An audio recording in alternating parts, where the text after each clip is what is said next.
محترم حضرات، السلام علیکم ورحمۃ اللہ تعالی وبرکاتہ۔ مورخہ 12 نومبر بروز منگل، مقام مٹیا۔ السلام علیکم ورحمۃ اللہ تعالی وبرکاتہ۔ کفیل عنبر صاحب کی ایک اور ویڈیو وائرل ہو رہی ہے جس میں یہ مفتی صاحب سے جو ہے معافی کی درخواست کر رہے ہیں۔ آپ خود سنیں یہ کیا کہہ رہے ہیں اور ان کا انداز دیکھیں۔ محترم حضرات، السلام علیکم ورحمۃ اللہ تعالی وبرکاتہ۔ مورخہ 12 نومبر بروز منگل، مقام مٹیا، پوسٹ رانی پترا، ضلع پورنیہ، بہار کے زیر اہتمام ایک کانفرنس منعقد ہوئی جس میں بحیثیت ناظم مدعو تھا۔ دوران جلسہ ایک نہایت ناخوشگوار واقعہ سرزد ہوا جو قطعی طور پر نہیں ہونا چاہیے تھا۔ جماعت اہل سنت کے باوقار عالم دین، خطیب اہل سنت، خلیفہ حضور تاج شریعت حضرت علامہ مفتی شہریار رضا خان صاحب قبلہ کی شان علم و فضل میں مجھ سے گستاخی ہو گئی۔ سوشل میڈیا پہ وائرل اس ویڈیو سے ہر کس و ناکس باخبر ہے۔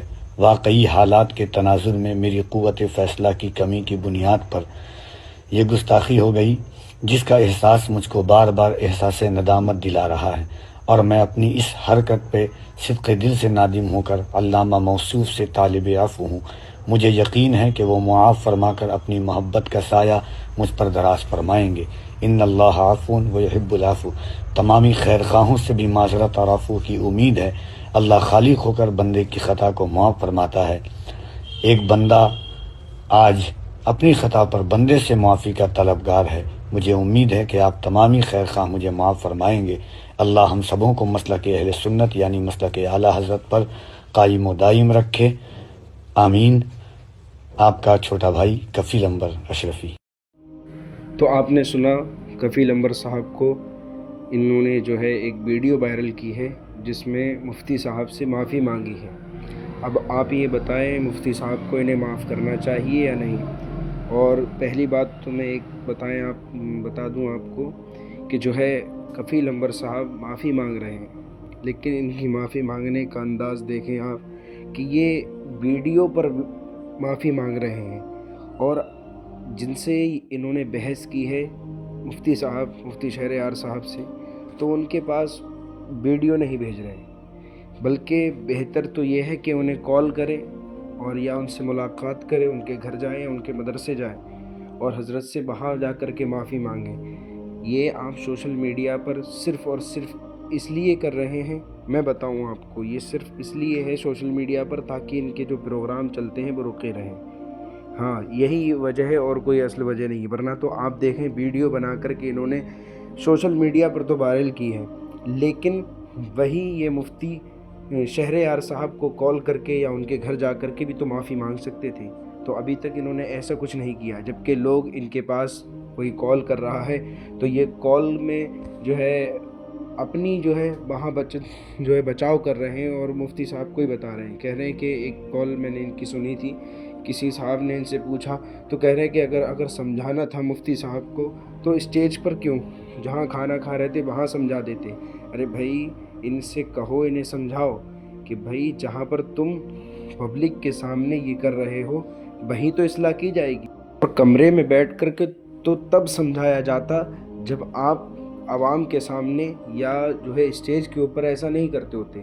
اب آپ جہاں جاتے ہیں وہاں پر ایسی نعت پڑھتے ہیں، جو ہے سب کو ڈانس کراتے ہیں، نعت کی محفل کو جو ہے قوالی کی شکل میں بدل دیتے ہیں، ایسی تو آپ کی اصلاح بھی تو اسٹیج پر ہی کی جائے گی، لوگوں کے سامنے ہی کی جائے گی۔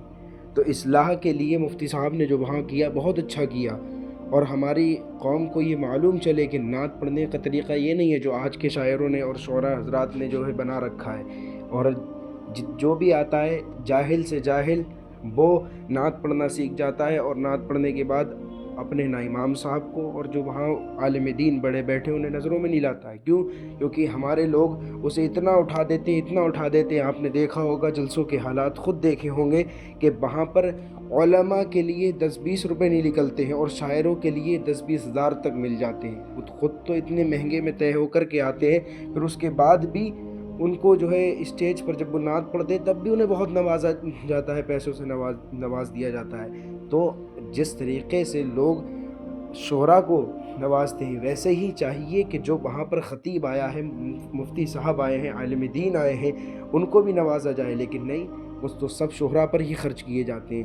تو بھائی جہاں جو جیسا کرے وہاں پر اس کی اصلاح کرنا بہت ضروری ہے۔ اگر عوام الناس کے درمیان یعنی لوگوں کے درمیان اگر اس نے کوئی ایسا کام کیا ہے تو اسے عوام الناس یعنی لوگوں کے درمیان ہی اصلاح کرنا ہوگی، کیونکہ اس سے اس لیے کہ اگر کوئی بھی اگر اس کی اصلاح لوگوں کے درمیان نہیں کی گئی تو لوگ تو یہ سمجھیں گے انہوں نے جو کیا وہ اچھا کیا، بہتر کیا، اسی لیے تو کوئی وہاں پہ بولا نہیں۔ اگر بند کمرے میں اصلاح کی جائے تو وہ صرف اور صرف اسی کی اصلاح ہوگی جو پڑھ رہا ہے، لیکن جو سن رہے ہیں اس چیز کو ان کو تو پتہ ہی نہیں لگے گا۔ اگر بند کمرے میں اصلاح کر دی جائے تو اصلاح جہاں پر وہیں کی جائے گی جہاں پر تم نے ایسا کام کیا ہے، عوام الناس کے درمیان کیا ہے تو عوام الناس میں آپ کی اصلاح کی جائے گی، تاکہ ان لوگوں کو بھی کوئی غلط میسج نہ جائے۔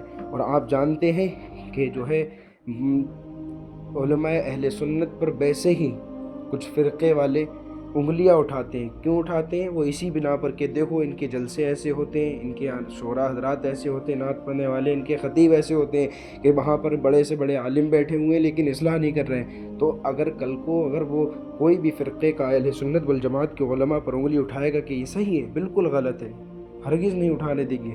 اس لیے مفتی صاحب نے جو کیا وہاں پر اس جلسے میں بہت اچھا کیا، بہتر کیا، اور ہر عالم دین کو یہی چاہیے کہ جو ہے جہاں کوئی اگر بگڑ رہا ہے تو اس کو سدھارنے کی کوشش کرے۔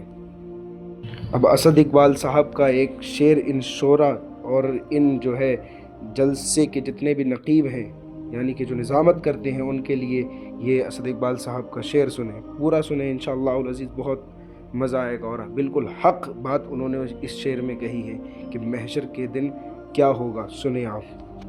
بات آئے گی جب نظامت کی، بات آئے گی جب نظامت کی، پھر تو ناظم بلائے جائیں گے، غیر عالم کو کیوں کہا عالم، غیر عالم کو کیوں کہا عالم، اس پہ ناظم کی وہاں جم کے حجامت ہوگی۔ ویڈیو کو شیئر کریں، لائک کریں اور چینل کو سبسکرائب کریں۔